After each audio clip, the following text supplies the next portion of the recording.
आज विदुर जी अंदर ही अंदर रो रहे हैं।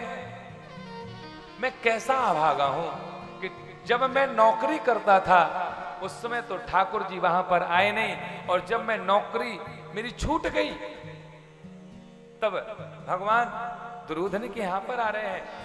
दर्शन कैसे होगा? सब लोग स्वागत कर रहे थे बंधुओं। एक घर में नई बहू आई थी, भगवान के स्वागत के लिए सभी लोग खड़े हुए थे। वो नई बहू घर में आई थी, वो भी ठाकुर के दर्शन को करने के लिए सोच रही थी, तो उसकी सास उसके पीछे पीछे जा रही है। अरे बहू, तुझे शर्म नहीं आ रही है?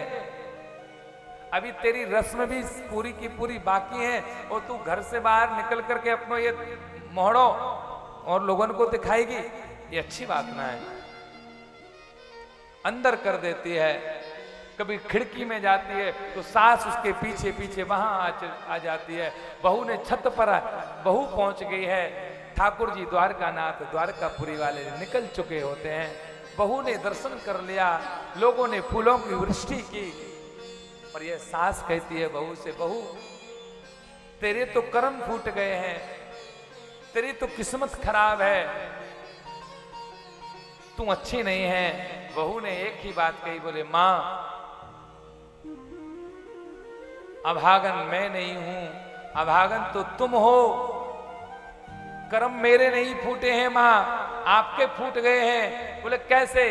बोले जब संसार का मालिक हमारे द्वार से निकल रहा था, संसार के लोग उस द्वार का नाथ का दर्शन कर रहे थे, पूरी दुनिया उस करुणा निधान श्री कृष्ण का दर्शन कर रहे थे, मैं भी कृष्ण का दर्शन कर रही थी। अरे माँ तू ऐसी अभागन है, उस कृष्ण के दर्शन ना करके तू मेरे दर्शन के पीछे पड़ी हुई थी। कर्म मेरे नहीं तेरे फूटे हैं। जब संसार का मालिक हमारे दरवाजे से निकले तो हमें उसका स्वागत और वंदन दर्शन करना चाहिए। हजार काम को छोड़ करके ठाकुर का भजन और ठाकुर के दर्शन की उस छवि को देखना चाहिए। विदुर जी को, विदुरानी को पता चला तो विदुर जी भी विदुरानी का हाथ पकड़ करके और सारी भीड़ में लेकर के आ गए। शायद कन्हैया का दर्शन हो जाएगा, शायद वो कन्हैया, देखो विदुरानी शायद वो कन्हैया हम लोगों को जा भीड़ में शायद देख ले। और बहुत सारी भीड़ थी, विदुर जी विदुरानी बढ़िया खड़े हो गए। वहां से कन्हैया आए, कन्हैया ने सीधा विदुर जी के ऊपर देखा और ये सारे में कहा काका जी ठीक हो? विदुर जी अंदर अंदर प्रसन्न हो रहे हैं। ओ लाला, इतनी भीड़ में भी मेरे से बात कर रहे हो? देखो विदुरानी बात कर रहे हो, वहां ने देख लियो और कछु इशारों करके चलो गयो। अब विदुर जी से रहा नहीं गया, सभा में पहुंच गए विदुर जी, बढ़िया कम्बल को ओढ़ करके, चेहरे को छिपा करके, और भीड़ में पीछे बैठ गए। और जब मंत्रियों की मीटिंग लगती थी तो आगे बैठते थे। आज मंत्री जो पद था वो इनके पास में नहीं है तो पीछे ही बैठ गए। बहुत सारी चर्चा हुई। भगवान ने यह कहा, देखो दुर्योधन बराबर का हिस्सा कर लो। युद्ध की परिभाषा नहीं जानते हो तुम, युद्ध की परिभाषा क्या होती है? लाखों बच्चे अनाथ हो जाएंगे, लाखों स्त्री विधवा हो जाएंगी, हजारों घर बिखर जाएंगे। युद्ध क्यों करना चाहते हो? प्रेम से बांट लो। तो दुर्योधन ये कहता है, मैं बिना युद्ध के सुई की नोक भी नहीं देने वाला। अब दुर्योधन को घमंड था कि मैं 100 भाई हूं, 100 भाई, और वो 5 कुचल के मार के फेंक देंगे। लेकिन जाको राखे साइया मार सके ना को, बाल ना बाका कर सके जो जग बैरी होए। और बहुत सारी बात बताई कन्हैया ने, दुर्योधन की समझ में नहीं। दुर्योधन, जिसकी बुद्धि दूषित है वो दुर्योधन, जिसकी सोच खराब है वो दुर्योधन। अब भैया भोजन की बारी आई। दुर्योधन ने कहा, बोले कन्हैया भोजन की तैयारी है, 56 भोग है, पालो। कन्हैया ने मना कर दिया, बोले नहीं, भोजन 3 परिस्थितियों में किया जाता है। वो 3 परिस्थिति यहां पर नहीं है, हमारी समझ के बाहर है। भोजन करने का आनंद कब है? जब 3 परिस्थिति एक होती हैं। पहली बात तो यह है कि भोजन बनाने वाले का मन सुंदर होना चाहिए, जो बनाता है। और दूसरा, भोजन करने वाले का मन होना चाहिए सुंदरम। सुंदरम सुंदरेति सीता इति सुंदरहा, तब भोजन करने का आनंद अलग है। अब खाने वाले का मन तो बहुत है, पर खिलाने वाला सोच रहा है अगर एक पूरी इसने एक्स्ट्रा ले ली तो फिर दोबारा आटा लगाना पड़ेगा, इसलिए इतनी खाए,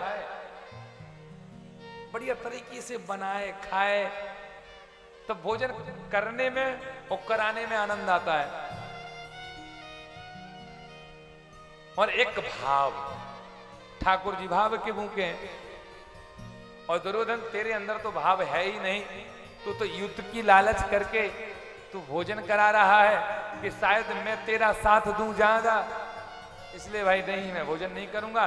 और मेरा भोजन तो विदुर जी के यहां पर है, मैं विदुर जी के यहां पर भोजन करूंगा। विदुर जी ने सभा में सोचा, कन्हैया मेरे घर आएंगे, मेरे घर में कछु है ना है। अब तो भैया विदुर जी ने सभा को छोड़ करके घर भाग गए और विदुरानी से बोलने लगे, विदुरानी तैयारी कर लो, ठाकुर जी आने वाले हैं।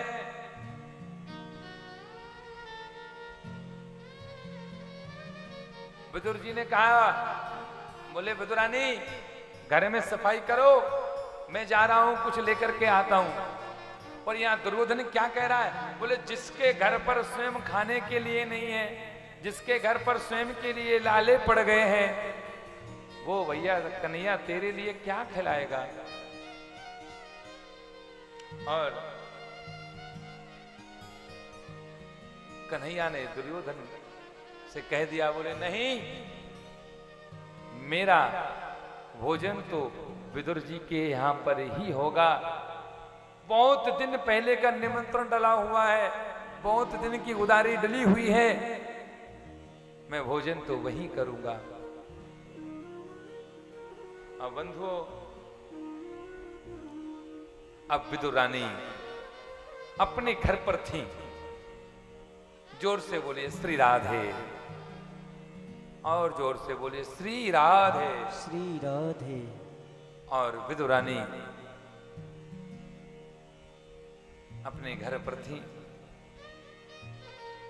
बढ़िया घर में टहल रही थी। और विदुर रानी घर में थी बंधुओं, विदुर जी बाजार गए हुए थे, और बंधुओं कन्हैया दुर्योधन के यहां से सीधा रथ में बैठ करके और विदुर रानी के घर के सामने आ गए। और कन्हैया ने दरवाजा खटखटाया और विदुर रानी स्नान कर रही थी। स्नान करते समय कन्हैया ने दरवाजा खटखटाया। विदुर रानी ने पूछा, कौन है, कौन है? कन्हैया ने कहा, मैया मैं तुम्हारा कन्वा हूं। विदुर रानी जिस स्थिति में थी, स्नान करते समय जिस स्थिति में थी, उसी स्थिति में दरवाजा खोलने के लिए चली आई। जैसे ही दरवाजा खोला है, कन्हैया ने देखा, अरे विदुर रानी तो बिल्कुल बावरी है, तन पर कोई वस्त्र नहीं है। अपना पीतांबर लिया और विदुर रानी के ऊपर डाल दिया, वक्षस्थल को पूरा का पूरा ढक दिया। और विदुर रानी बिल्कुल पागल की तरह कन्हैया का हाथ पकड़ लेती हैं। अरे कन्हैया आया है, मेरा लाला आया है, मेरा लाला आया है। और वो पकड़ करके अंदर ले गई सीधा। सोचती है हमारे घर में सबसे सुंदर जगह कौन सी है, सारे घर में घूमती हैं, कोई अच्छी जगह मिल जाए जहां मैं कन्हैया के लिए, जहां मैं लाला के लिए वहां पर बैठा दूंगी। घर के आंगन में एक कोने में कन्हैया को बैठा देती हैं। 2 मिनट कन्हैया बैठते हैं और बैठने के बाद में ना जाने विदुर रानी को क्या याद आता है।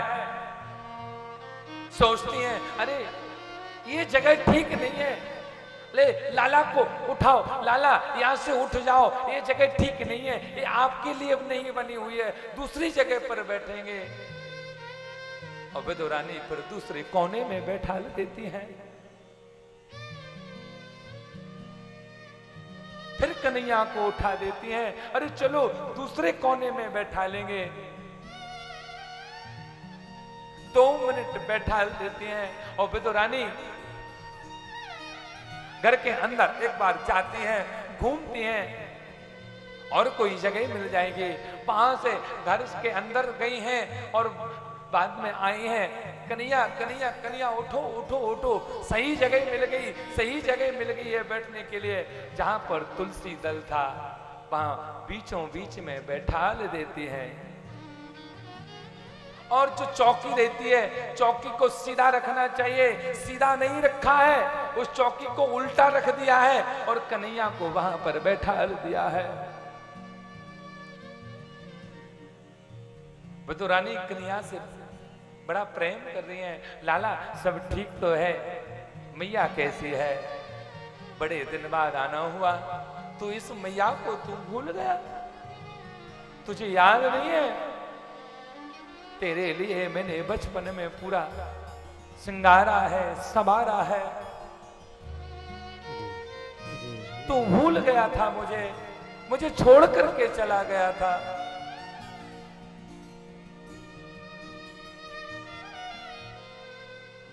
कन्हैया की आंखों में भी आंसू आ रहे हैं। कन्हैया ने मां से कहा, मां मां मुझे भूख लग रही है, मुझे कुछ खाने के लिए लाओ। बंधुओं, जैसे ही कन्हैया ने कहा भूख लग रही है, खाने के लिए लाओ, अंदर विदुर रानी गई हैं, अपनी रसोई में गई हैं, भोजनशाला में गई हैं, देखती हैं यहाँ पर भोजन तो है नहीं, कोई सामग्री भी नहीं है, और कन्हैया तो माखन मिश्री खाने वाला है, कुछ नहीं है। ऊपर देखती हैं कि 4-5 दिन पहले के केले रखे हुए थे, केलों को लाए हैं और कन्हैया के सामने रख करके बैठ जाती हैं और केले को छील करके केले का जो गूदा होता उसको फेंक दिया और विदुर रानी केले के छिलकों को खिला रही है और भगवान पाए जा रहे हैं। विदुर जी दौड़ते भय आए, अरे अरे विदुर रानी विदुर रानी विदुर रानी। विदुर जी आए और विदुर जी ने देखा, अरे क्या कर रही है, अरे विदुर रानी तू पागल है, तू बाबरी है, कहा कर रही है, तो एक कछु होश ना है का, कहा खिला रही है, अरे केला खिलाना चाहिए, तू केले के छिलके खिला रही है,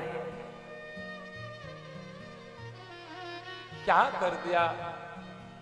विदुर रानी को विदुर जी ने दूर कर दिया और विदुर जी कहते हैं, अरे कन्हैया क्षमा करना, ये तेरी काकी तो ऐसे ही है। विदुर जी ने कहा, देखो कन्हैया बुरा मत मानना, ये छिलके मत खाओ, मैं लड्डू लाया हूं, माखन लाया हूं, मिश्री लाया हूं, इसको खा लीजिए, इसको पा लीजिए। और विदुर जी ने जैसे लड्डू को खिलाया है, भगवान ने लड्डू को पा तो लिया है, लेकिन भगवान कह रहे हैं, काका जी एक बात कहूं, बुरो तो ना लगेगो। बोले काका जी मैं सही बताऊं, जो आनंद माई के छिलकों में आ रहा था, जो माई के उन छिलकों में जो मुझे मेरी भूख की तृप्ति मिट रही थी, मेरी भूख मिट रही थी, जो आनंद माई के छिलकों में था, काका जी आपके लड्डू में वो आनंद नहीं है, वो आनंद नहीं है। विदुर जी रोने लगे, ये ठाकुर तो प्रेमी है। और भगवान और विदुर जी सबसे ऊंची प्रेम सगाई सबसे ऊंची प्रेम सगाई सबसे ऊंची प्रेम सगाई सबसे ऊंची प्रेम सगाई रे सबसे ऊंची प्रेम सगाई सबसे ऊंची प्रेम सगाई रे ऊंची प्रेम सगाई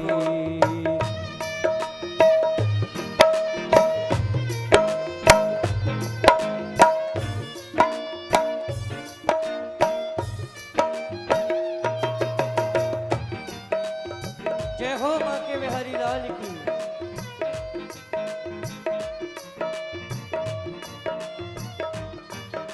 सबसे ऊंची प्रेम सगाई रे ऊंची प्रेम सगाई दुर्योधन की मेवा त्यागी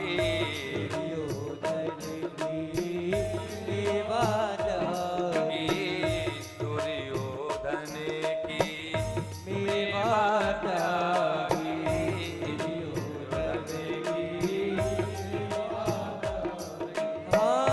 साग बिधोरे हर खाई ओ साग बिधोरे हर खाई सबसे ऊंची प्रेम सगाई सबसे ऊंची प्रेम सगाई प्रेम के बसेर पे सेवा की प्रेम के बसेर पे सेवा की आप बने हर जाई आप बड़े हर जाई सबसे ऊंची प्रेम सगाई सबसे ऊंची प्रेम ऐसे नहीं तो हाथ को कोटा करके हरि बोल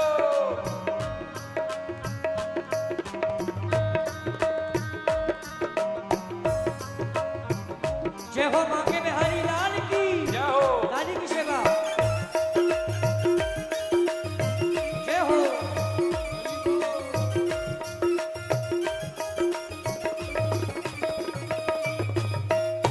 ऊंची प्रेम सगाई सबसे ऊंची प्रेम सगाई झूठे फल सब के खाए झूठे फल सब के खाए झूठे फल सब खाए प्रेम विवश सबरी के खाए बहु विधि स्वाद बताई मधु विधि स्वाद बताई सबसे ऊंची प्रेम सगाई सबसे ऊंची जय हो हरि बोल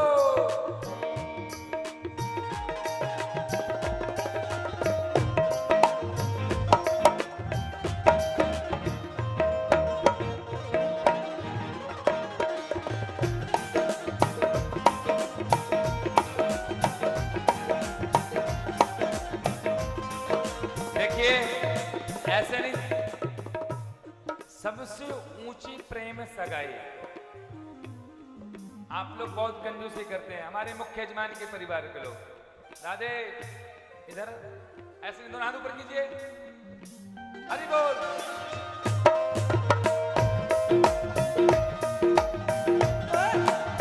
राधे श्री राधे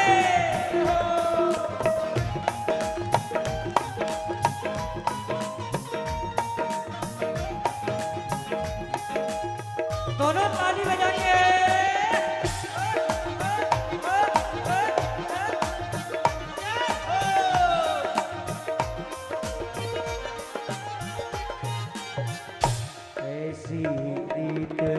बड़ी वृंदावन।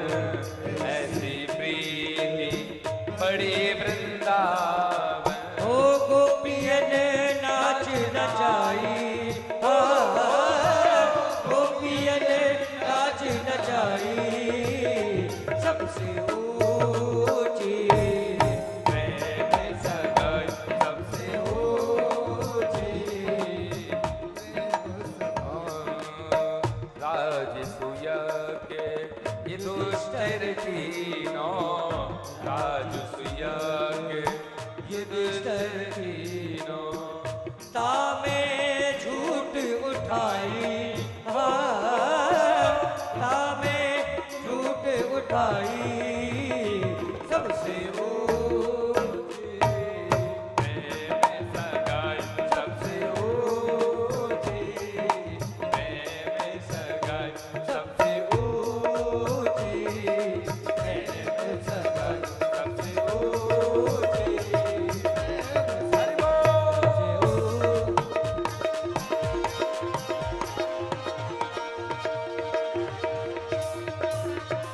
जय हो।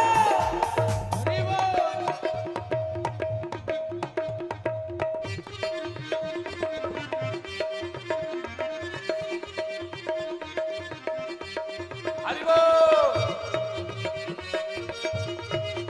देखिए आप लोग ना जाने कैसे भक्त हैं हमारे भिलाई के लोग। मैं प्यास गति पर बैठा हूँ, मन कह रहा है कि खड़े होकर के नाचने लग जाऊं, लेकिन आप लोग ना जाने कैसे भक्त हो। अरे नाच नहीं सकते तो ताली तो बजा सकते हो। गोविंद बोलो, हरि गोपाल बोलो, हरि बोल। गोविंद बोलो, हरि गोपाल बोलो, गोविंद बोलो, हरि गोपाल बोलो, ओ राधा रमण हरि गोविंद बोलो, राधा रमण हरि गोविंद बोलो, राधा रमण हरि गोविंद बोलो, राधा रमण हरि गोविंद बोलो। जय हो। श्री राधे।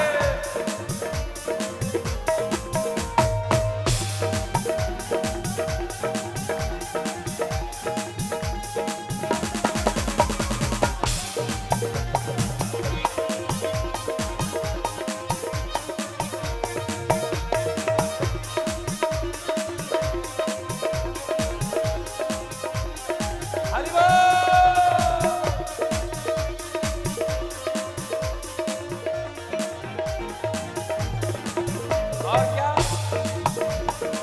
और क्या देखिए, सोने मुखड़े दा, सोने मुखड़े दा, सोने मुकुड़े ना लेन दे नजारा, सोने मुकुड़े ना लेन दे नजारा, तेरा मेरा बोले लगदा। सोने मुकुड़े ना लेन दे नजारा, वे केड़ा तेरा फूल लगदा, वे केड़ा तेरा फूल लगदा, केड़ा तेरा इन्ने अखियां दा, इन्ने अखियां दा, इन्ने अखियां दा गोल दे नजारा, तेरा तेरा बोले लगदा। सोने मुकुड़े ना लेन दे नजारा, कि तेरा तेरा बोले लगदा। और बताइए देखिए, किस किस को ठाकुर का मुखड़ा अच्छा लगता है? लगता है? हरि बोल।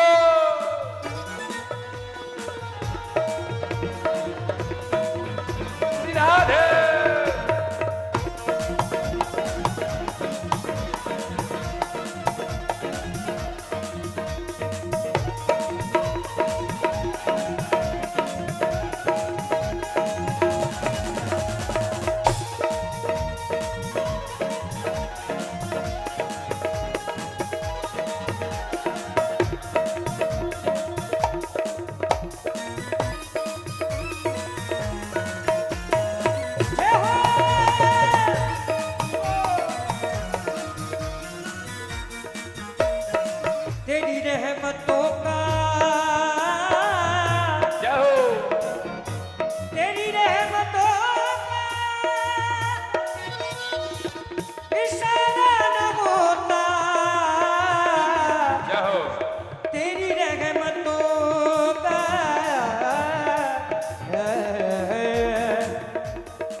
ਵਿੱਚ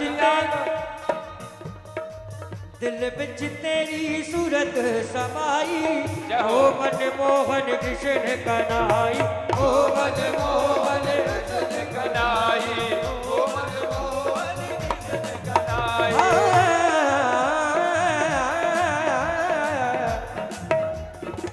दिल बिच तेरी सूरत समाई ओ मनमोहन कृष्ण कन्हाई ओ मनमोहन कृष्ण कनाई ओ मनमोहन कृष्ण कनाई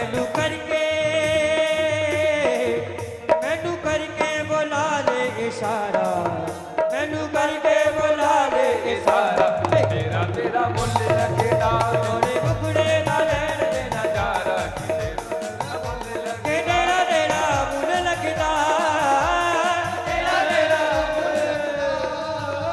वे केड़ा तेरा मुन लगदा वे केड़ा तेरा इन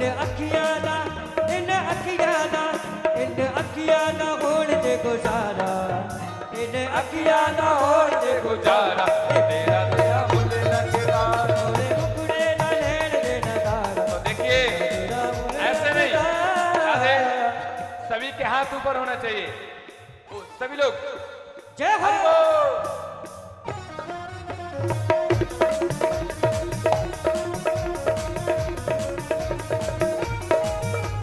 हरि बोल एक दो तीन चार देखिए और क्या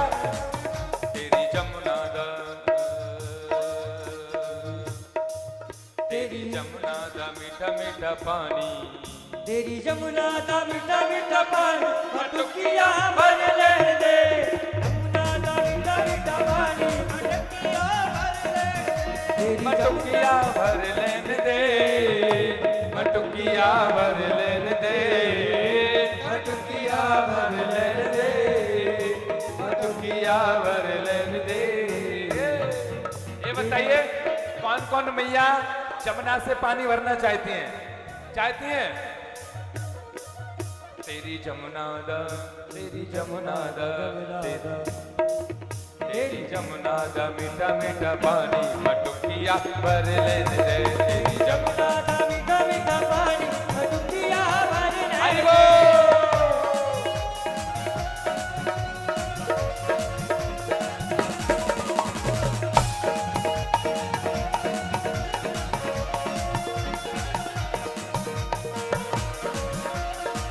श्री राधे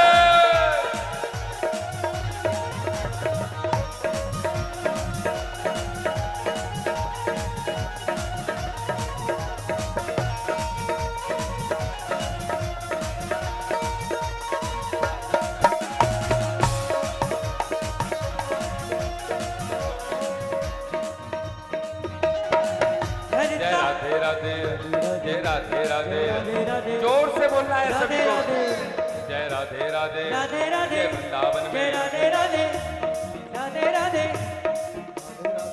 भरता आयशा पानी दे बहाने भरता आयशा पानी के बहाने अभी उठ की तेरे नैन मस्ताने अभी उठ की तेरे और देखिए जय राधे राधे जय वृंदावन में राधे दान गली में राधे मान गली में राधे प्रेम गली में राधे कुंज गली में राधे परिक्रमा में राधे जोर से बोलो जय राधे राधे जय राधे राधे जय राधे राधे जय राधे राधे जय राधे राधे जय राधे राधे जय राधे राधे जय राधे राधे राधे राधे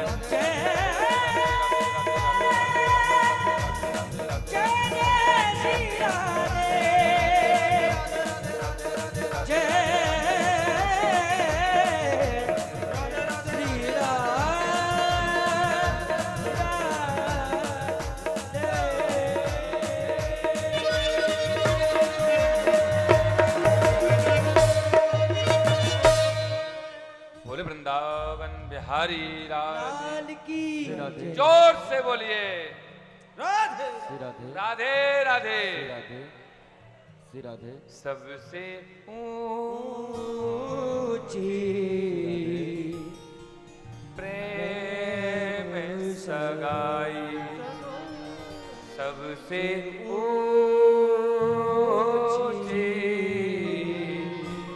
प्रेम सगाई। सभी माता बहन बैठ जाएं था स्थान। आइए 2 मिनट मीमांसा ट्रस्ट की सूचना, दानदाताओं का नाम, और मैं आप लोगों को बताऊं कि जो भी ये दान दे रहे हैं उनके परिवार के लिए, उनके बच्चों के लिए बहुत बहुत आशीर्वाद, श्री राधे, बहुत बहुत साधुवाद। जय श्री राधे। और हमारे एक भैया हैं, जोरदार ताली बजाइए, जो कि हमारे जोधपुर से हैं। उन्होंने गाय के लिए 30 बाई 150 फुट का टीन सेट का उन्होंने मेरे से कहा है। जोधपुर के हमारे पीयूष भैया जी, उनके लिए बहुत बहुत आशीर्वाद इस व्यासपीठ से, बहुत बहुत आशीर्वाद। जोरदार ताली बजाएं हमारे पीयूष भैया के लिए, जो कि हमारे ट्रस्ट का सहयोग हमेशा करते रहते हैं। और एक गौशाला मैं छत्तीसगढ़ में बनाने जा रहा हूं, झपेली अकलतरा, जिला जांजगीर चांपा। लगभग 3 साल पहले भूमि पूजन हुआ था, कार्य प्रगति पर है। और उसमें बहुत बड़ी गौशाला हॉस्पिटल, जिसमें गाय की सेवा हो सके, गाय सुरक्षित रह सके, अनाथ आश्रम, वृद्धा आश्रम, संस्कृत पाठशाला, जहां पर संस्कृत वेदों का पाठ हो, एक कार्य वहां पर चल रहा है।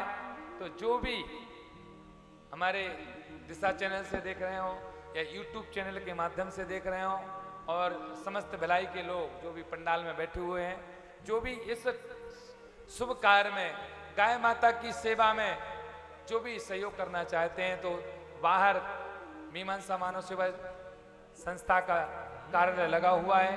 हमारे कमल भैया वहां पर बैठे हुए हैं। जिस किसी को भी यज्ञ में यजमान बनना है, यजमान बनना चाहते हैं, देखिए आप लोग यहाँ पर, हमारी माताएं आती हैं, मैं आप लोगों को बताऊं, यज्ञ की परिक्रमा करने का बहुत बड़ा फल प्राप्त होता है।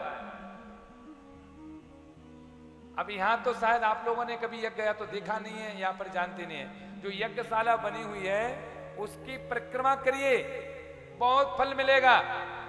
और जो भी हवन करना चाहते हैं अपने परिवार के सुख के लिए, ग्रह शांति के लिए, यजमान बनना चाहते हैं, हवन प्रारंभ जो होता है वो प्रातः 8 बजे से 12 बजे तक होता है।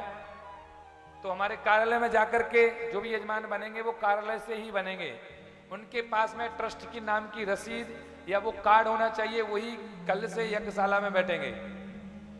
विशेष याद रखें, जिनके पास में ट्रस्ट की रसीद या कार्ड रहेगा, कार्यालय से मिलेगा, वही हवन में बैठेंगे। आइए कुछ सूचना दानदाताओं की, जोर से बोलना पड़ेगा। राधे राधे। एक बार और जोर से बोलिए, जय श्री राधे। सबसे पहले तो मैं उन लोगों का नाम लेना चाहता हूं यहाँ पर जिन्होंने इसमें दान दिया है। हमारे मध्य प्रदेश के रहने वाले हर्षित बड़वाया जी, उन्होंने 5100 रुपये का गौ सेवा के लिए दान दिया है। एवं हरिओम शरण जी पांडे जी, जो कि इंदौर से हैं, उन्होंने भी इसमें 5100 रुपये का दान दिया है। इन्हीं के साथ साथ लखन शर्मा जी, जो कि हमारे साथ पढ़ाई करते थे, 8वीं क्लास तक साथ में रहे, आज वो डिप्लोमा लेकर इंजीनियर बन गए हैं। उन्होंने 11000 रुपये का दान गौ सेवा के लिए दिया है। तो हम और आप अच्छी तरीके से बात जानते हैं कि बचपन में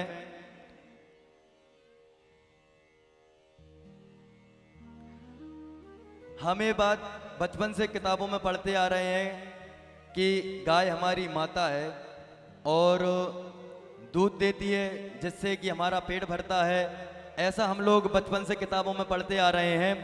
आज देखिए गाय की क्या दशा हो रही है कि उसको खाने के लिए कुछ भी नहीं मिल रहा है, और जहाँ पर जाती है उसको डंडे से मार के भगा दिया जाता है, पत्थर से मार के भगा दिया जाता है।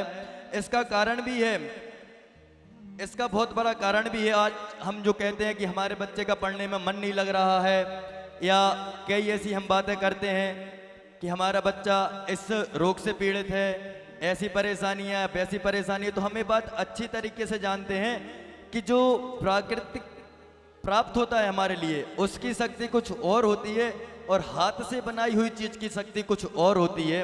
तो गाय के दूध में वो ताकत होती है कि हमारे बच्चों के लिए वो शुद्ध एवं पौष्टिक आहार प्रदान कर सकता है।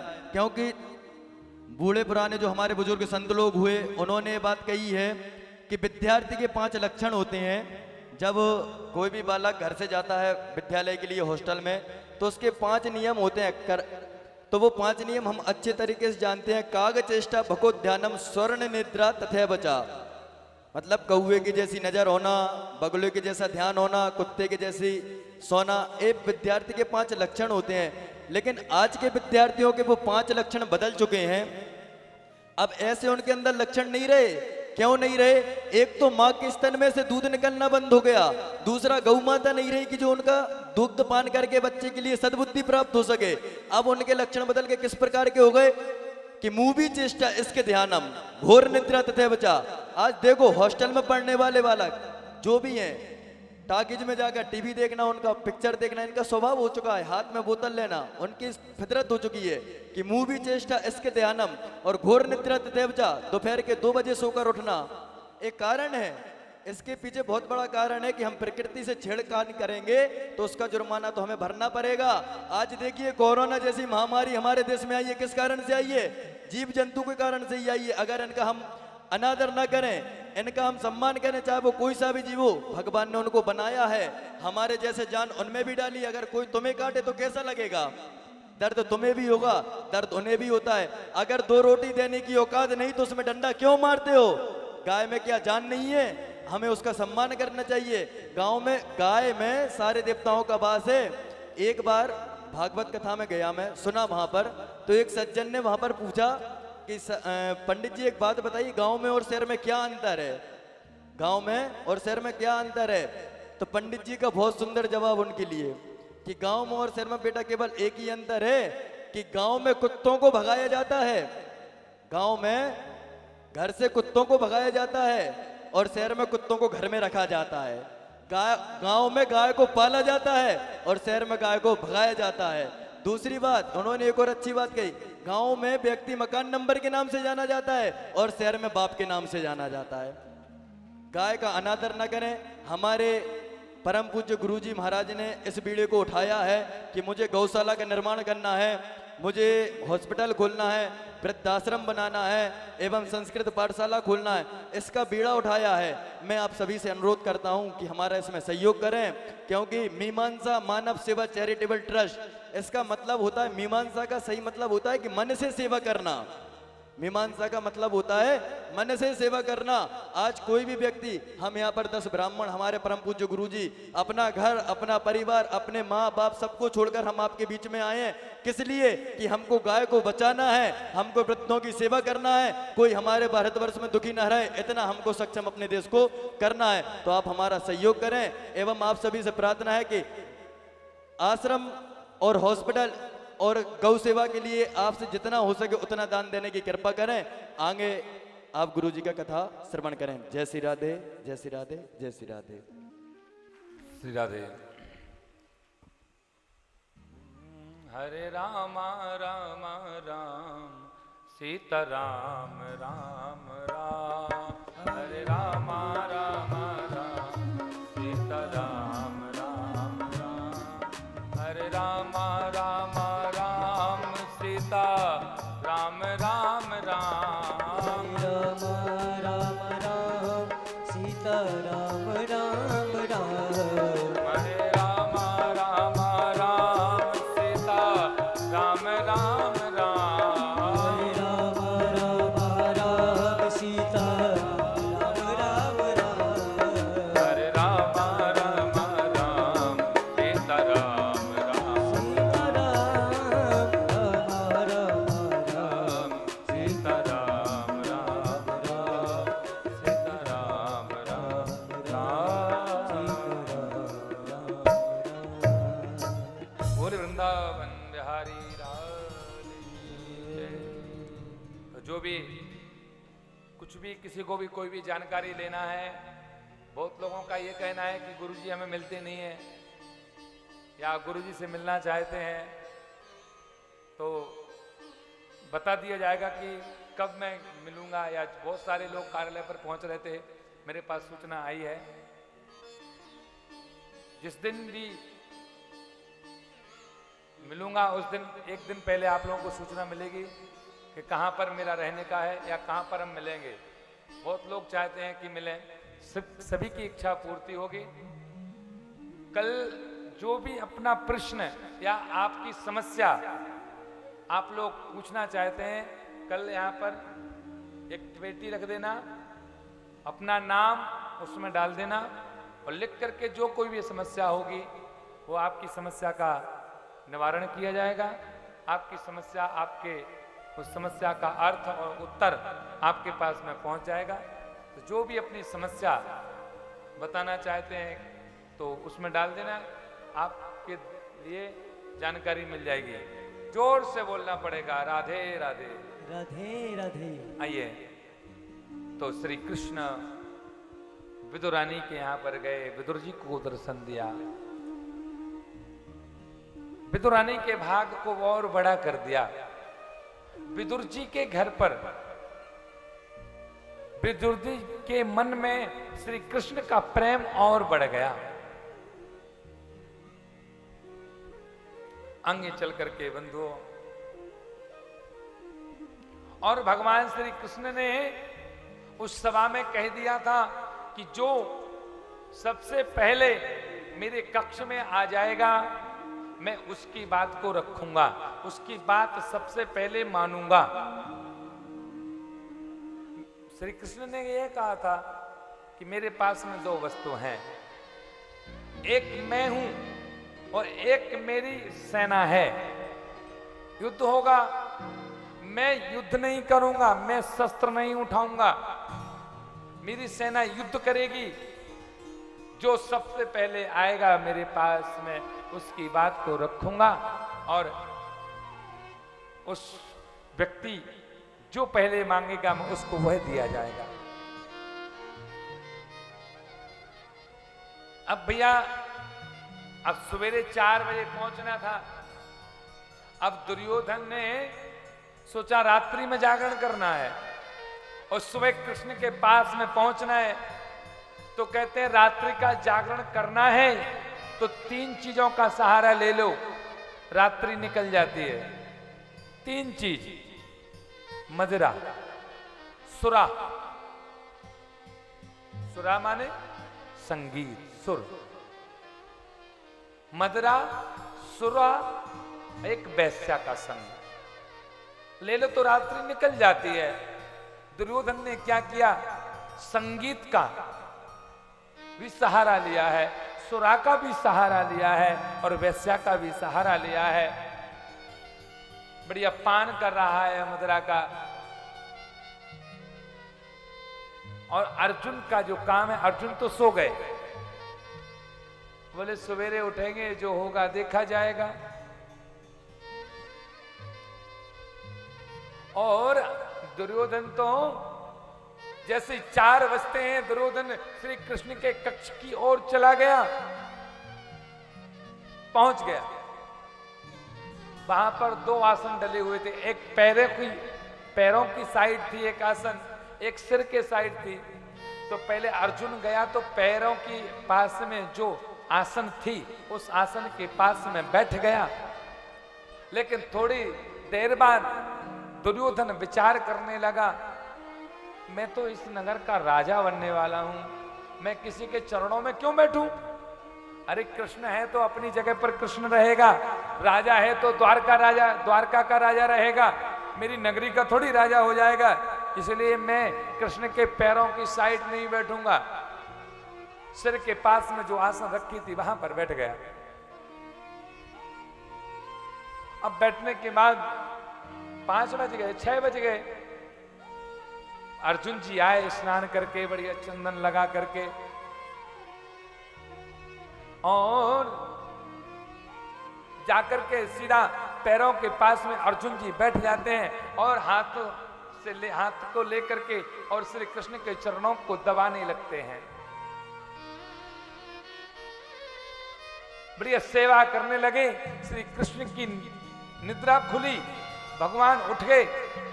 अब भगवान कन्हैया उठते हैं तो सबसे पहले भगवान ने कहा, बोले हे अर्जुन तुम कब आए?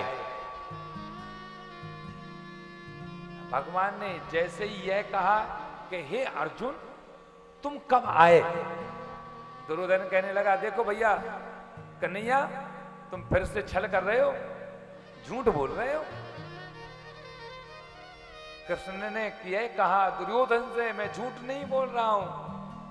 बोले भगवान कन्हैया तुम सरेआम झूठ बोल रहे हो, मैं 4 बजे रूम में आया था और ये जो है ना अर्जुन ये 6 बजे आया है, सवेरे सोकर उठ करके आया है, मैं तो रात्रि में सोया ही नहीं हूं, आपकी याद में मैं सीधा 4 बजे आ गया, मैं पहले आया हूं। भगवान ने कहा बोले नहीं दुर्योधन तुम गलत बोल रहे हो, तुम पहले नहीं आए, अर्जुन पहले आया है। दुर्योधन से भगवान श्री कृष्ण ने कहा देखिए तुम रूम में पहले आए थे, तुम रूम में पहले आए थे, लेकिन मेरी नजर में तो सबसे पहले अर्जुन आया है। अर्जुन पैरों की ओर बैठा था, जब मैं उठा तो मेरी दृष्टि सबसे पहले अर्जुन के ऊपर पड़ी, तो हे अर्जुन तुम आए हो सबसे पहले।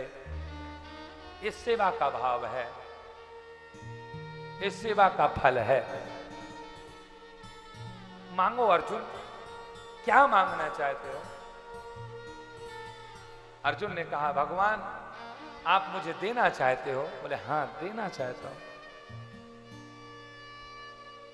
बस ठाकुर मुझे सेना नहीं चाहिए, मुझे कन्हैया आप चाहिए, आप कन्हैया तुम आ जाओ।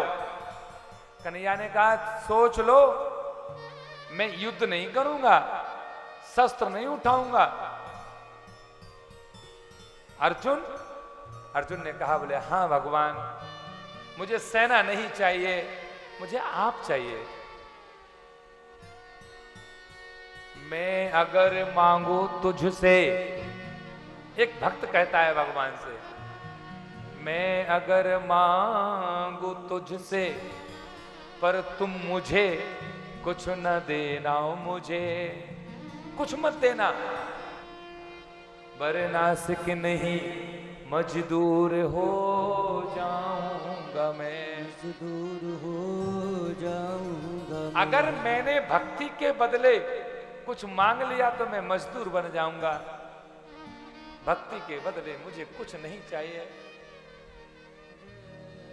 भगवान मिल जाए, भगवान मिल जाए किसी को अगर, तो कुछ मत मांगना। भगवान मिल जाए अगर तो कुछ मत मांगना, कुछ मांगोगे तो कुछ मिलेगा और नहीं मांगोगे तो बहुत कुछ मिलेगा। जय हो जय हो। बहुत कुछ मिलेगा। मांगने से भीख कभी मिलती नहीं, मांगने से भीख कभी मिलती नहीं, झोली घर घर बढ़ाने से फैलाने से क्या फायदा, झोली घर घर बढ़ाने से क्या फायदा। बिन मांगे मोती मिले, बिन मांगे मोती मिले और मांगे मिले न भीख। भगवान मिल जाए, संत मिल जाए, ब्राह्मण मिल जाए, कभी मांगना नहीं चाहिए। अब हम मांगेंगे भगवान 100 रुपए दे दो, अब भगवान तो चाहते थे कि हम 1000 रुपए दें, अब हमने 100 रुपए मांगे तो भगवान के 900 रुपए बचे कि नहीं बचे। अब मेरे पास में कोई आ जाए, अब मैं सोचता हूं इस व्यक्ति को 5000 दूंगा या 10 रुपए दूंगा, मेरे से आए बोले कुछ चाहिए, मैं कहूँ कितना चाहिए, बोले कुछ नहीं 3 रुपए चाहिए, मैं कहूंगा 3 रुपए मेरा पैसा बच गया।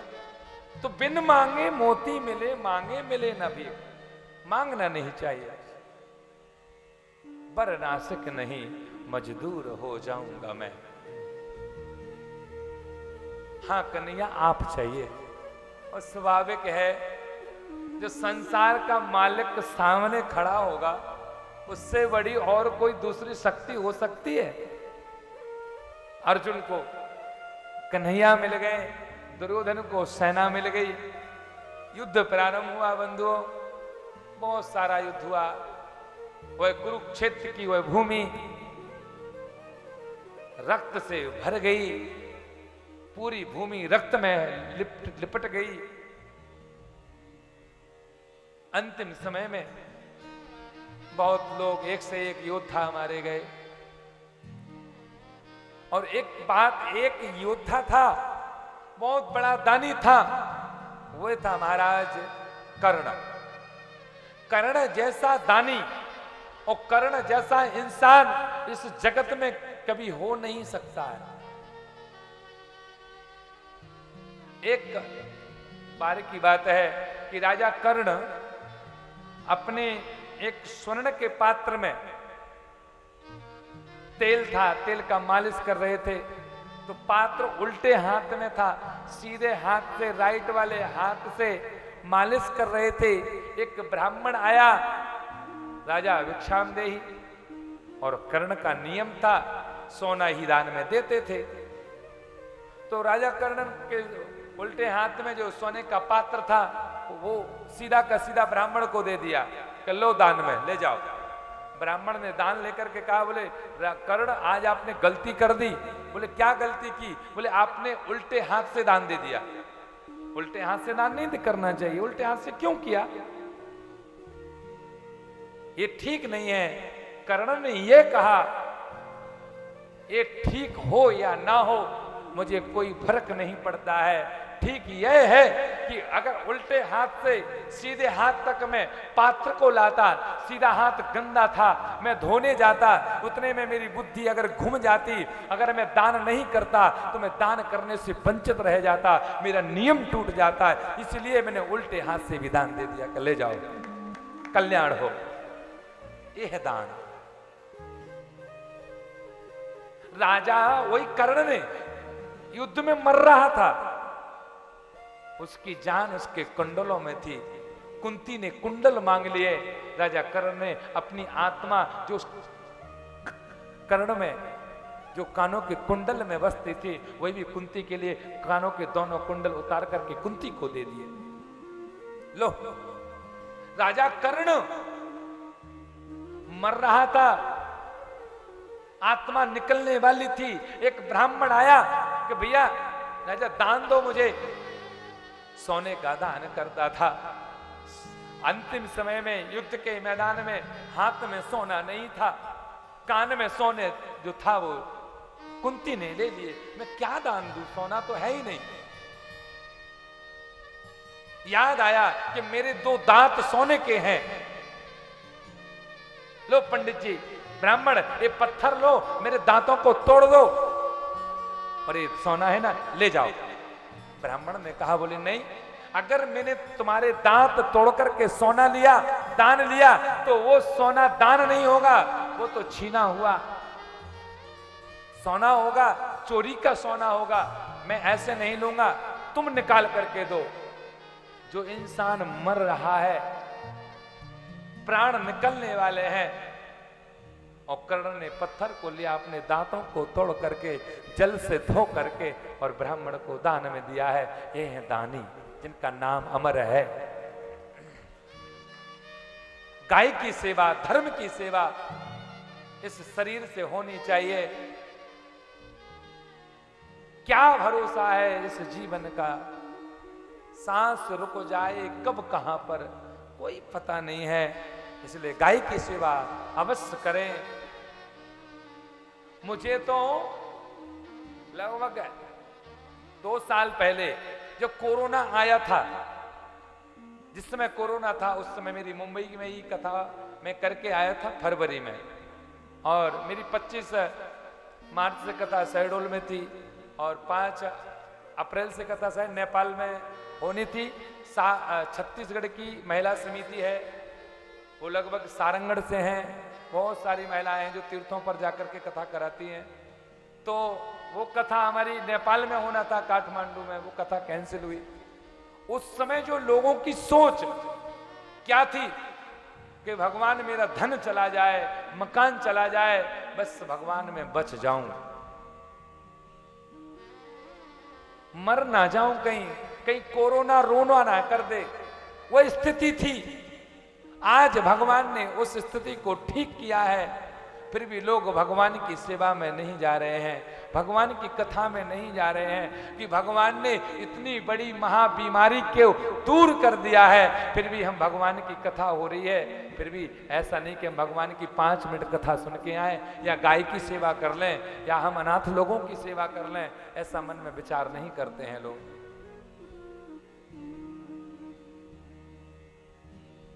गाय की सेवा करें, कर्ण ने सब दिया है। और जब युद्ध प्रारंभ हुआ था ना, तो राजा कर्ण और अर्जुन का युद्ध हुआ। अर्जुन ने जब बाण चलाया तो राजा कर्ण का जो रथ था वो 100 कदम पीछे हुआ, और जब कर्ण ने चलाया बाण तो अर्जुन का रथ 2 कदम पीछे हुआ। तो भगवान श्री कृष्ण ने कहा, अर्जुन तुमसे बड़ा बलवान कर्ण है। कर्ण को आशीर्वाद दिया तो अर्जुन ने कहा, कन्हैया ये बताओ तुम मेरी साइड हो या कर्ण की साइड हो? बोले मैं धर्म के साथ में हूं, सत्य के साथ में हूं। कर्ण बहुत बलशाली, प्रभावशाली हैं, बहुत शक्तिशाली हैं। अर्जुन ने कहा, मैंने 100 कदम रथ को पीछे किया, मुझे शाबाशी नहीं दी, आशीर्वाद नहीं दिया। तो कर्ण ने 2 कदम रथ को पीछे किया, तुमने उसको आशीर्वाद दिया, क्या कारण है? भगवान ने कहा, जिस रथ पर संसार का मालिक बैठा हो, जिसके रथ पर हनुमान जी स्वयं ऊपर ध्वजा में लहरा रहे हो, हनुमान जी के लिए और संसार के मालिक के लिए 2 कदम पीछे कर सकता है। अर्जुन अगर मैं नहीं होता ना इस रथ के ऊपर, तो तुम्हारा तो पता नहीं चलता कि तुम कितने कदम पीछे चले जाते, कोई पता नहीं चलता। अंतिम में बहुत सारे लोग मारे गए। अश्वत्थामा नाम का हाथी मारा गया, द्रोणाचार्य का देहांत हुआ, पितामह भीष्म का देहांत हुआ, सैया पर पड़ गए। और भीष्म पितामह जब बाणों की सैया पर लेटे थे तो उस समय भगवान आए। भगवान ने कहा, कहो क्या लेना चाहते हो, क्या मांगना चाहते हो? तो उस समय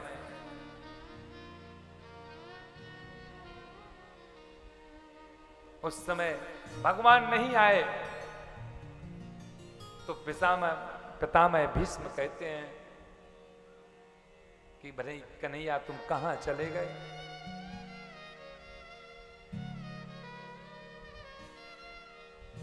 चिट्ठी न कोई संदेश,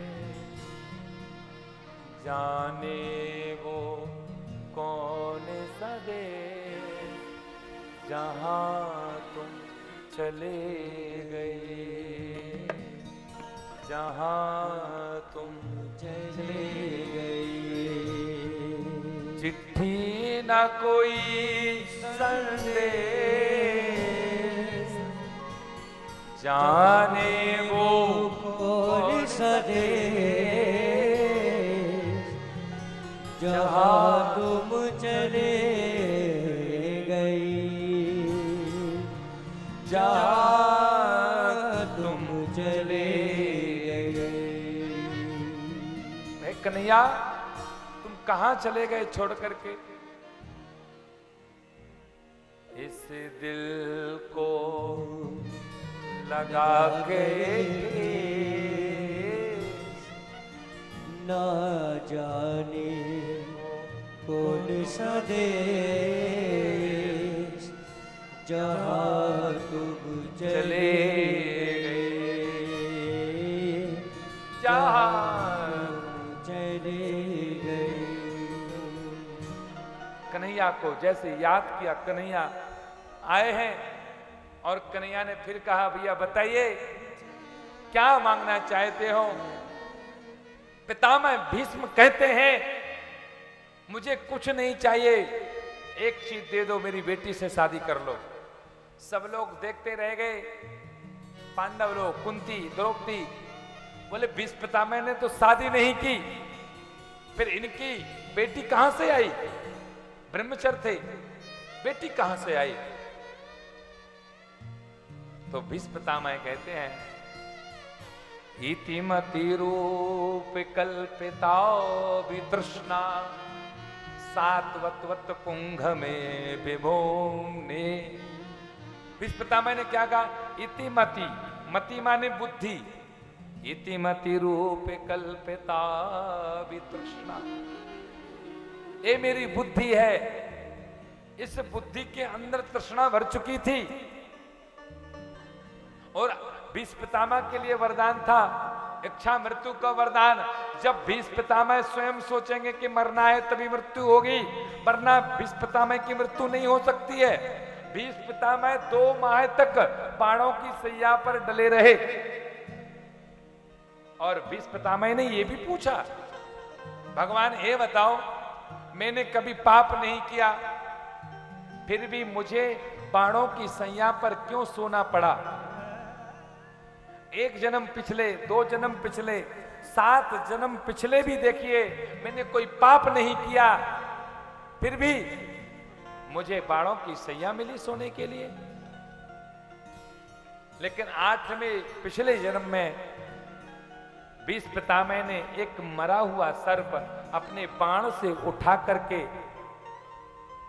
एक जो फंफा फनी, जो एक जो बहुत कांटे वाला जो वृक्ष होता है, उसके ऊपर वो सर्प को डाल दिया था। तो सर्प के सभी अंग में बहुत सारे वो कांटे लग गए थे, चुभ गए थे। उस सर्प ने श्राप दिया था कि भीष्म पितामह तुम्हें भी एक बार ऐसे ही सैया पर लेटना पड़ेगा। वही श्राप लगा हुआ है, वो भी बचपन में। वैसे बचपन में भगवान का स्वरूप होता है। बचपन में कोई पाप हो जाए धोखे से तो वह पाप नहीं होता है, पाप नहीं माना जाता है। 8 या 9 या 10 साल तक भगवान का स्वरूप होता है, लेकिन वो भी भीष्म पितामह को भोगना पड़ा। भगवान ने भीष्म पितामह की बुद्धि से शादी की और अंतिम में बंधुओं क्या हुआ कि एक है अर्जुन की मां, जिनका नाम है कुंती। अंतिम समय में कुंती से भगवान ने कहा कि मां, बुआ मांगो, क्या मांगना चाहती हो? बंधुओं, कन्हैया ने कुंती से कहा, कुंती जी मेरे आपसे 4 रिश्ते हैं। 4 रिश्तों में 3 रिश्ते ज्यादा चलने वाले नहीं है। पहला रिश्ता यह है कि आप मेरी बुआ हो, और दूसरा रिश्ता यह है कि आप मेरी बहन की सास हो, सुभद्रा की सास,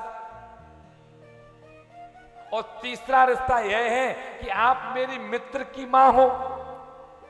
ये रिश्ता ज्यादा चलने वाले नहीं है। शरीर छूटा और ये रिश्ते समाप्त। इन 3 रिश्तों से मत मांगो बुआ। एक रिश्ता है और वो है भक्त और भगवान का, कि हे कुंती, तुम हमेशा भक्त बनोगी, मैं तुम्हारा भगवान रहूंगा। भक्त की दृष्टि से मांगो, क्या मांगना चाहती हो? कुंती ने कहा, देना चाहते हो दोगे? कन्हैया ने कहा, हां दूंगा। मांग बुआ, क्या लेना चाहती है? कुंती ने ऐसे झोली को फैला दिया, लो कन्हैया, दो मुझे।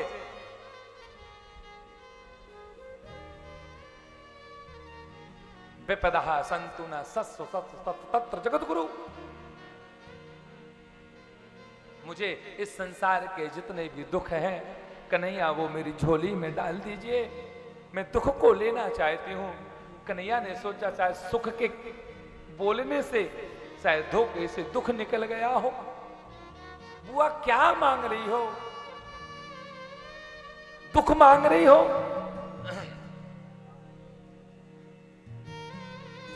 सुख मांगिए। बोले नहीं कन्हैया, मुझे दुख चाहिए, मैं दुख लेना चाहती हूं। बोले क्यों? दुख में सुमिरन हर कोई करे, सुख में करे न कोई, जो सुख में सुमिरन करे, तो दुख काहे को। जो सुख में सुमिरन करे, तो दुख काहे को।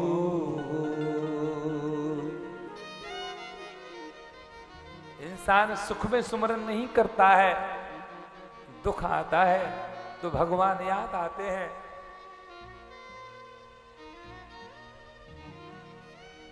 कुंती कहती है, सुख भी तेरे दुख भी तेरे, सुख भी तेरे सुख भी तेरे, किसको छोड़ो किसको पाऊं, किसको छोड़ो किसको पाऊं। बुआ ने कहा, कन्हैया सुख भी तेरा है दुख भी तेरा है, दोनों तू नहीं तो बनाया है, इसलिए सुख नहीं चाहिए, दुख दे दो, तेरी याद आती रहेगी। दुख में ठाकुर को बसते हैं।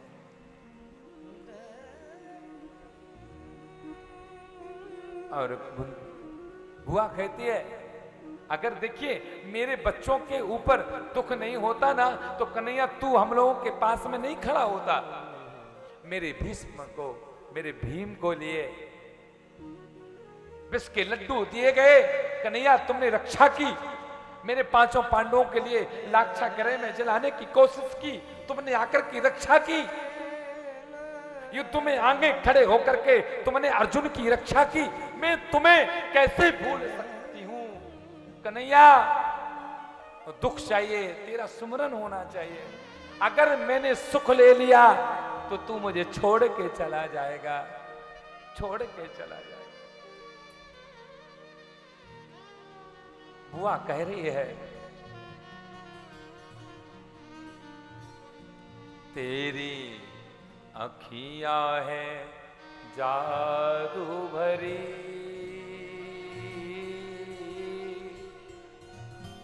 बिहारी जी मैं कब से खड़ी, तेरी अखियां है जादू भरी, बिहारी जी मैं कब से खड़ी, गाइए सभी लोग। बिहारी तू मैं कब से खड़ी, मैं तो तेरे ही द्वारे पड़ी, मैं तो तेरे ही द्वारे पड़ी, बिहारी जी मैं कब से खड़ी, तेरी अखियां है जादू भरी, बिहारी जी मैं कब से खड़ी।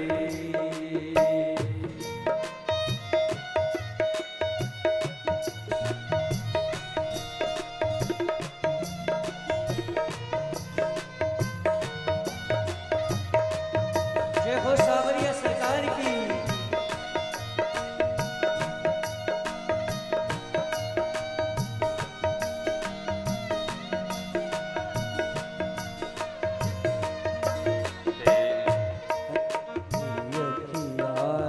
जादू भरी, बिहारी जी मैं कब से खड़ी, तेरी अखियां है जादू भरी, बिहारी जी मैं कब से खड़ी। सुन लो मेरे श्याम सलोना, सुन लो मेरे शाब सलोना, तुमने ही मुझे पर कर दिया टोना, सुन लो मेरे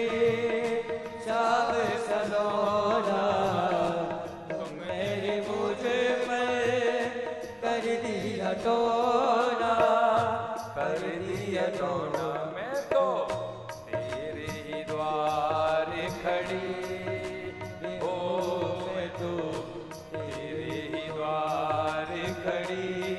बिहारी जी मैं कब से खड़ी, तेरी अखियाँ है जादू भरी। बिहारी जी मैं कब से खड़ी।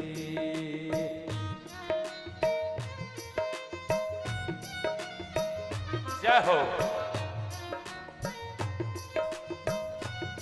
जय हो सागरीय सरकार की।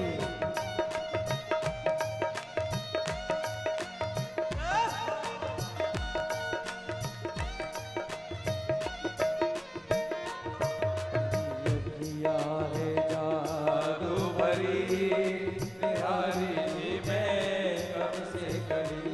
तेरी अखियाँ है जादू भरी, बिहारी जी मैं कब से खड़ी।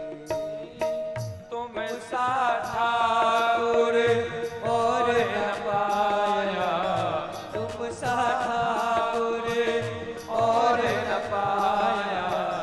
तुमसे ही मैंने देह लगाया, तुमसे ही मैंने देह लगाया, देह लगाया। मेरी अखियाँ तुम्हीं से लड़ी हो, मेरी अखियाँ तुम्हीं से लड़ी, बिहारी जी मैं तब से खड़ी।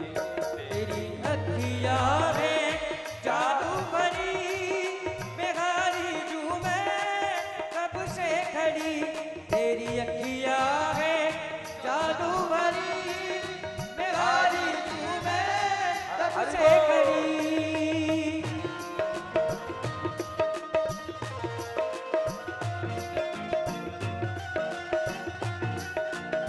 श्री राधे। जय हो।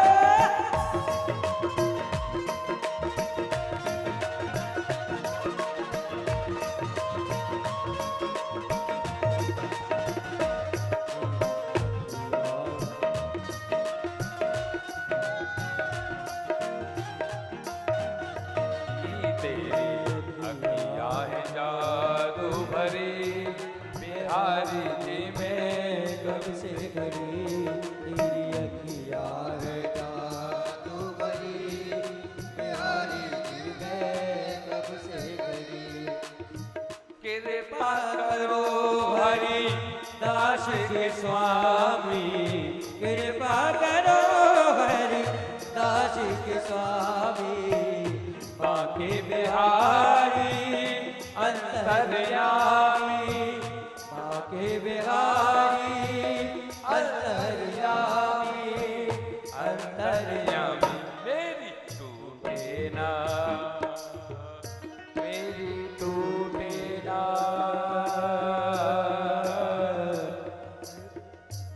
मेरी टूटे ना भजन की लड़ी हो, मेरी टूटे ना भजन की लड़ी।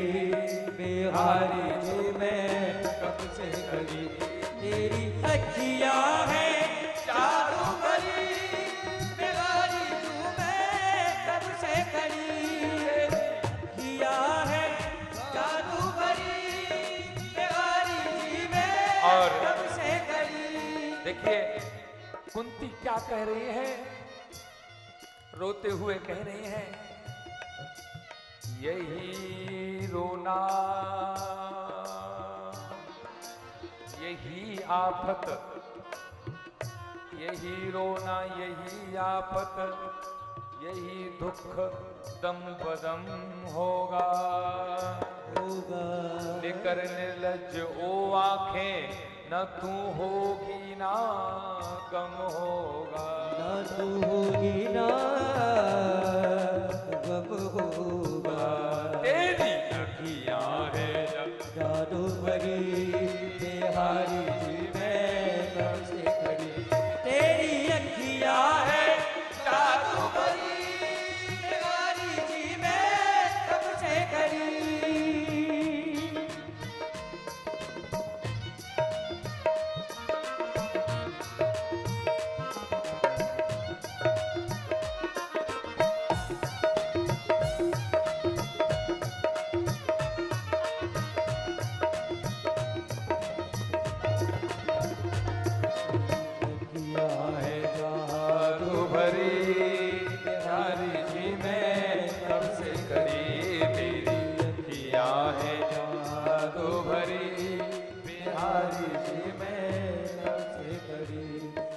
बिहारी जी मैं कब से खड़ी, बिहारी जी मैं कब से खड़ी।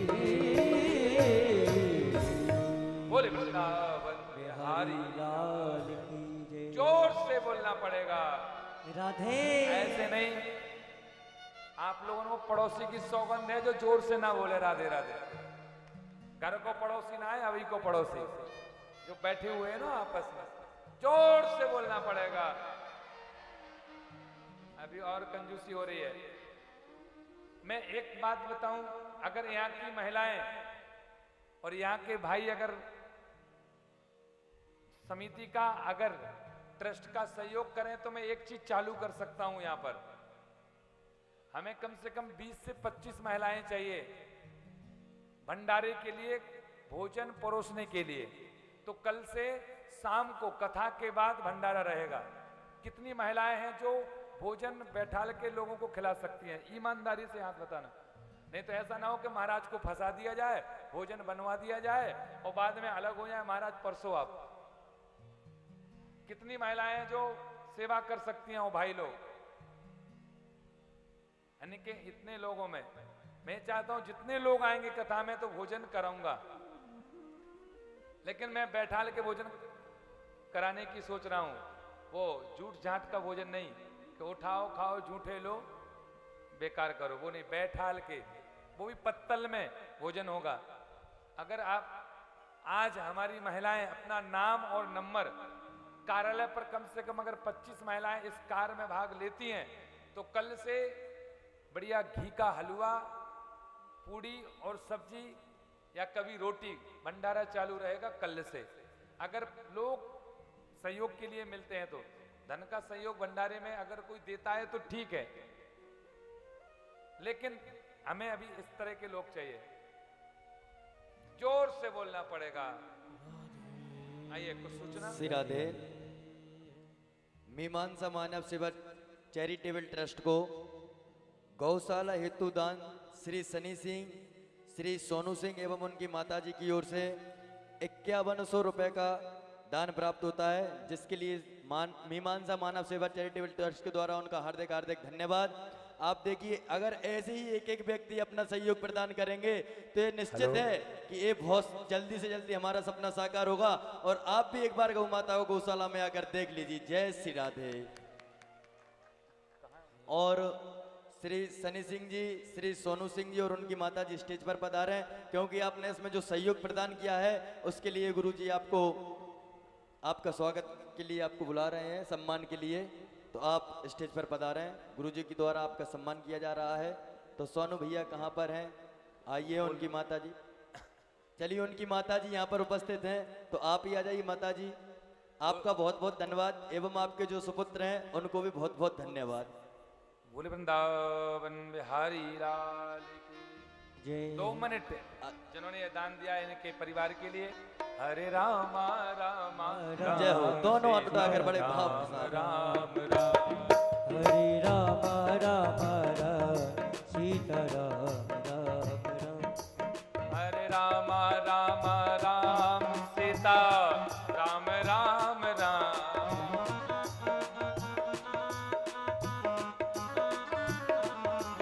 हरे राम राम राम सीता राम राम राम। ताली हरे बजाते राम हुए। राम राम सीता राम राम राम। हरे राम राम राम सीता राम राम राम। हरे राम राम राम सीता राम राम राम। हरे राम राम राम सीता राम राम राम। बोले वृंदावन बिहारी लाल की जय। जोर से बोलना पड़ेगा। आइए, तो कुंती ने दुख को मांगा है, क्योंकि दुख के माड़े सिल पड़े। दुख भगवान से पल पल याद, भगवान की याद कराता रहता है। और आगे चलकर के बंधुओं, पांडवों के वंश में महाराज अभिमन्यु है, उनकी पत्नी उत्तरा। एक समय की बात है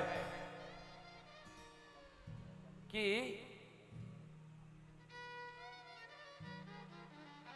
एक जगह पर ये जो कौरव थे, कौरव के सारे लोग मारे गए, ओनली सिर्फ दुर्योधन। दुर्योधन जो था, दुर्योधन के पास में उसका मित्र पहुंचा अश्वत्थामा। अश्वत्थामा जैसे ही वहां पर पहुंचा तो दुर्योधन रो रहा था। अश्वत्थामा ने कहा, मित्र क्यों रो रहे हो, किस कारण से रो रहे हो? दुर्योधन ने कहा, मैं इसलिए रो रहा हूं क्योंकि मैं 100 भाई था, 100 में से 99 मारे गए, मैं सिर्फ अकेला बचा हूं। और वो पांडव, वो 5 थे, 5 आज भी, 5 के 5 जीवित हैं, इसलिए रो रहा हूं। मैं 100 में से 99 मारे गए, वो 5 के 5 अभी भी जीवित हैं, इसलिए रो रहा हूं। अश्वत्थामा ने कहा, मित्र मैं क्या तेरे काम आ सकता हूं क्या? तेरी मदद, तेरी सेवा मैं कर सकता हूं? बताइए। बोले, कर सको तो कर दीजिए। तो अश्वत्थामा ने कहा, बोले हाँ, मैं 5 पांडवों को मार सकता हूं। दुर्योधन ने यह कहा कि जिन पांडवों के लिए अच्छे अच्छे योद्धा नहीं मार सके, बड़े बड़े वीर सैनिक नहीं मार सके, तेरे पिता द्रोणाचार्य उनको नहीं मार सके, पर तू एक रात में 5 पांडवों को कैसे मार सकता है? फिर भी ये अश्वत्थामा कह रहा है कि नहीं मित्र, मैं 5 पांडवों को मार सकता हूं। बोले ठीक है भाई, कर दे कि काम। जहां पर पांडवों, जहां 5 पांडव सोते थे, वहां पर आज कन्हैया ने 5 पांडवों की जगह पर 5 पांडवों के 5 पुत्रों को सुला दिया है। और रात्रि का समय हुआ और ये अश्वत्थामा आ गया तलवार को लेकर के, 5 पुत्रों के सिर को काट करके थैले में रख करके, और रात्रि में दुर्योधन के पास में आ गया। देख मित्र, मैंने तेरा काम कर दिया। दुर्योधन को विश्वास नहीं हुआ। अरे मित्र, कैसे विश्वास करूं? तूने एक रात्रि के 5 मिनट में तूने 5 पांडवों को मार दिया, मुझे विश्वास नहीं है। अश्वत्थामा ने कहा, विश्वास नहीं है इसलिए मैं 5 पांडवों के सिर को लाया हूं, देख लीजिए। पहला सिर निकाल करके थैले में से दुर्योधन को दिया। लो दुर्योधन, एक पहला सिर है। दुर्योधन ने सोचा शायद यह सिर नकुल का हो सकता है। दूसरा सिर देखा, यह सहदेव का हो सकता है। तीसरा सिर यह युधिष्ठिर का हो सकता है। चौथा सिर अर्जुन का हो सकता है। 5वां सिर भीम का नहीं हो सकता। जिसमें 10,000 हाथी का बल हो, उसका सिर कोई मुलायम, कोई कोमल होगा। ये सिर 5 पांडवों के नहीं है। अश्वत्थामा, ये क्या किया तूने? ये 5 सिर 5 पांडवों के नहीं है, ये 5 सिर तो 5 पुत्रों के हैं। हे अश्वत्थामा, ये तूने क्या कर दिया? दुर्योधन को एक श्राप लगा हुआ था, दुर्योधन की मृत्यु तब होगी तब यह हंसेगा और रोएगा। एक समय में हंसेगा, उसी समय में रोएगा, तब दुर्योधन की मृत्यु होगी। आज हंस रहा है कि चलो अच्छा हुआ, 5 पांडवों का परिवार, पूरा वंश समाप्त हो गया। अच्छा हुआ, हंस रहा है, लेकिन रो इसलिए रहा है कि इस परिवार में, इस वंश में आने वाले समय में कोई पानी देने के लिए भी कोई संतान नहीं बची, इसलिए रो रहा है। दुर्योधन का देहांत हुआ और फिर अश्वत्थामा घर चला गया। सवेरे जैसे ही प्रातः होती है।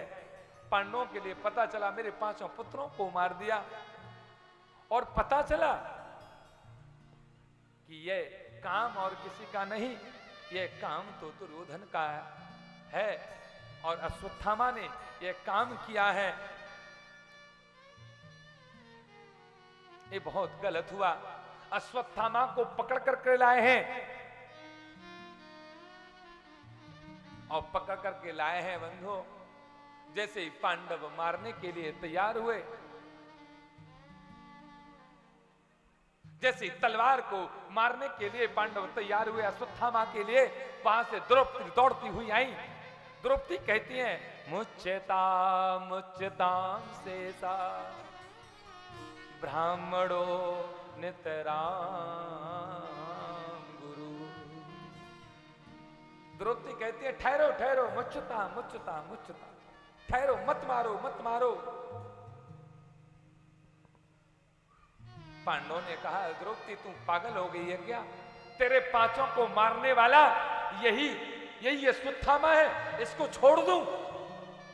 ब्राह्मणों नितराम गुरु, कैसे छोड़ दूं? ब्राह्मण भी है, नितराम गुरु भी है, लेकिन यह पापी है। इसने मेरे 5 पांडवों को, 5 पुत्रों को मार दिया है, इसको कैसे छोड़ दूं? पर द्रौपदी का भाव, एक मां का भाव, द्रौपदी अपनी दुश्मनी का भाव नहीं देख रही है, द्रौपदी अपनी मां की ओर से देख रही है। द्रौपदी कहती हैं कि कृष्ण भगवान, मैं मां हूं, मेरे पुत्र मर चुके हैं, मेरे पुत्रों का देहांत हुआ है, मेरे पुत्रों का वियोग, पुत्रों के प्रेम में मैं जिस तरह तड़प रही हूं, ये मैं जान सकती हूं, ये आप लोग नहीं जान सकते हो, क्योंकि पुत्र का वियोग, पुत्र की तड़पन एक मां ही समझ सकती है, पुरुष नहीं समझ सकता है। तुम क्या जानो कि जिस मां के बेटे दूर हो गए हो, जिस मां से उसका लाल छिन गया हो, दीपक बुझ चुका हो, वह मां बेटे को कैसे छोड़ दे? कैसे याद कर रही हूं मैं। इसीलिए इस अश्वत्थामा को भी मत मारो, क्यों? इसकी भी मां है। अगर ये अश्वत्थामा मर जाएगा तो इसकी भी मां है, वो भी मेरे तरह तड़पेगी, मेरे तरह रोएगी। इसलिए इस अश्वत्थामा को मत मारो। मेरे पुत्र तो चले ही गए हैं, वो तो जीवित होने वाले नहीं हैं, इसलिए दूसरी मां की आत्मा क्यों दुखाते हो? छोड़ दीजिए। ये मां का अर्थ है, ये मां की दुनिया है, ये मां की सोच है।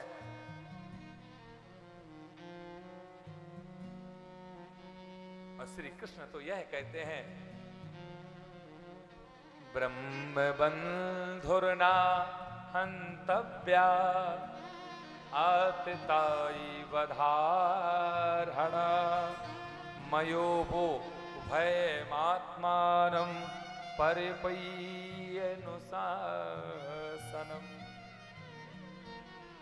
ब्रह्म बंधुर्ना हंतव्या आतताई वधारणा, ब्राह्मण को मारना नहीं चाहिए, और आतताई पाप जिसने किया हो और उसको छोड़ना नहीं चाहिए।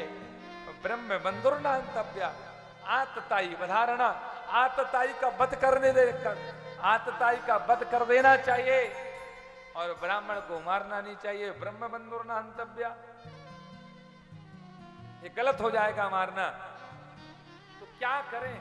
ये तो ब्राह्मण भी है, ब्राह्मणों ने तो राम गुरु, मेरे गुरु का पुत्र भी है, तो गुरु का पुत्र भी गुरु के बराबर का रहता है।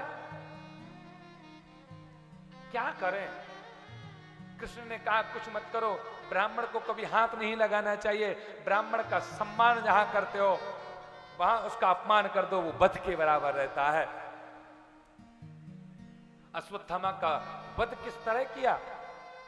एक गधे पर खच्चर पर बैठाल के मस्तक में जो रुद्रमणि लगी हुई थी उसको निकाल लिया, बढ़िया चप्पल की माला, जूतों की माला डाल करके और बढ़िया काला चेहरा करके और नगर में भ्रमण करा दिया गया है। अश्वत्थामा का अपमान हो गया। अश्वत्थामा अंदर ही अंदर गिलानी करने लगा, चिंता में पड़ गया। मेरा ब्राह्मण का सर्वश्रेष्ठ होता है सम्मान। ब्राह्मण का सम्मान कर दो, पैसा दो या मत दो, कोई आवश्यकता नहीं है, कोई जरूरत नहीं है, ब्राह्मण का सम्मान करना चाहिए।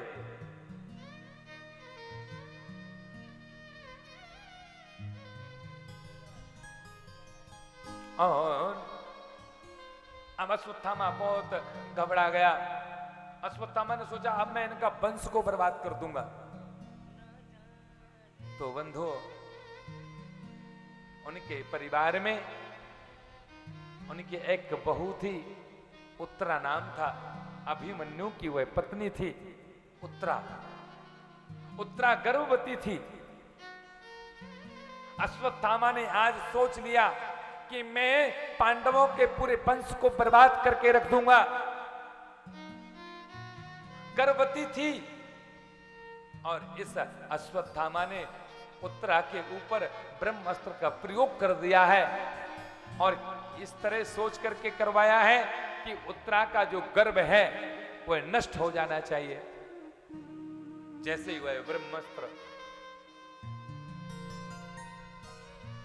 वह ब्रह्मास्त्र बंधु उत्तरा के पास में आया, उत्तरा समझ गई कि ये ब्रह्मास्त्र मुझे भी समाप्त कर देगा, मेरे संतान को, मेरे पुत्र को भी समाप्त कर देगा। और फिर तो उत्तरा पुकारने लगी, पाहि पाहि महायोगिन देव देव जगतपते। हे भगवान, कृष्ण कृष्ण महाभाव भक्तानाम अभयंकरा। उत्तरा ने क्या कहा कि हे ठाकुर, मैं मरूं तो मर जाऊं, मुझे जीने की परवाह नहीं है, सिर्फ मेरे गर्भ में मेरा जो बालक है वह जीवित होना चाहिए। जब उत्तरा ने भगवान को याद किया, आज उत्तरा धन्य है, उत्तरा का गर्भ धन्य है। आज स्वयं ठाकुर उस गर्भ में बच्चे की रक्षा करने के लिए स्वयं ठाकुर जी ने अंगूठे का रूप बनाया और उत्तरा के गर्भ में चले गए। ये है भगवान, भक्त की रक्षा करने के लिए गर्भ में भी चले जाते हैं। सबसे बड़ा नरक कौन है? अगर कोई नरक है सबसे बड़ा तो वो है गर्भ का नरक। 9 माह तक मल मूत्र में सने रहना, इससे बड़ा और कोई नरक हो सकता है? लेकिन भगवान भी इतने करुणा निधान है कि अपने भक्त की रक्षा के लिए गर्भ में भी चले गए, परीक्षित की रक्षा की है, ब्रह्मास्त्र को शांत किया है, एक बच्चे का जन्म हुआ है और उनका नाम रखा परीक्षित। भगवान अपने धाम को गए हैं और बोले वृंदावन बिहारी लाल की जय। आप लोग ताली बजाया करो तो जोर से बजाया करो, बजाओ। आधी आधी ताली बजाते हो है? कई सोते हैं, जो पड़ोसी में सोया हो कम से कम ताली बजा के उनको जगह देना चाहिए, जोर से बोलना पड़ेगा।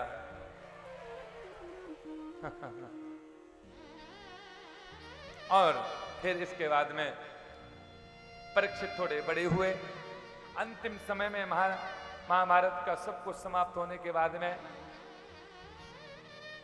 परीक्षित से पांडव एक बात कह गए कि आपकी शरण में अगर आपका दुश्मन भी आ जाए तो उसको भी माफ कर देना, उसको भी अपने इस राज्य में जगह दे देना। ये सबसे बड़ा मूल मंत्र है। परीक्षित जी बोले ठीक है। और फिर आगे चल करके बंधुओं परीक्षित जी थोड़े बड़े हुए, पूरा राजपाट परीक्षित के हाथ में पहुंचा। और बंधु एक समय की बात है कि सुखदेव जी के लिए व्यास जी ने पहले 4 शिष्यों को श्लोक सिखा करके भेजा कि जाओ सुखदेव के लिए थोड़ा मंत्र जोर से बोलिए, राधे राधे। 4 श्लोक, राधे श्याम 4 श्लोक सिखा करके भेजे। सुखदेव के पास में गए तो भैया वह जब शिष्य व्यास जी के सुखदेव के पास में पहुंचे तो उन्होंने श्लोक सुनाया है। कस्तूरी तिलकम ललाट पटले वक्षस्थले कौस्तुभम नासाग्रे वरिमुक्तिकम करतले वेणुकणे कंकणम। भगवान के इस श्लोक को सुनकर के सुखदेव जी खड़े तो हुए, पूछा और आगे सुनाओ, लेकिन व्यास जी के शिष्यों ने यह कहा इसके आगे मुझे नहीं आता है, मैं नहीं सिखा सकता हूं। अगर आप सीखना चाहते हो तो अपने पिताजी के पास, व्यास जी के पास चले जाओ, उनके पास में ऐसे एक श्लोक नहीं 18,000 श्लोक हैं, सीख जाओगे। और फिर शिष्य जी तो आ गए, सुखदेव जी नहीं आए। फिर व्यास जी ने सोचा मेरी कथा को कौन कहेगा, वक्ता तो अच्छा चाहिए।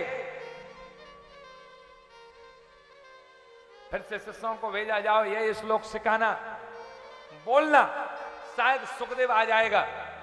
फिर शिष्य गए, कितना सुंदर श्लोक कहा। अहो बकीयम स्तन कालकूटम जिंधासया पाययता द्विसाग्रे। अहो बकीयम स्तन कालकूटम, उस श्लोक में है कि वह पूतना अपने स्तन पर कालकूट जहर लगा करके आई थी कृष्ण को मारने के लिए। अहो बकीयम स्तन कालकूटम जिंधासया पाययत साध्वी। लेकिन मेरे कृष्ण इतने दयालु हैं, मेरे कृष्ण इतने प्रेमी हैं कि जो दुश्मन बनकर के आया था, मारने के लिए आई थी पूतना, जो गति पहले यशोदा को मिलनी थी वो गति पहले पूतना को दे दी मेरी कन्हैया ने। और सुखदेव जी खड़े हो गए, खड़े होकर के सीधे व्यास जी के पास आ गए हैं, भागवत कथा को श्रवण किया। और आज परीक्षित जी से एक गलती हुई।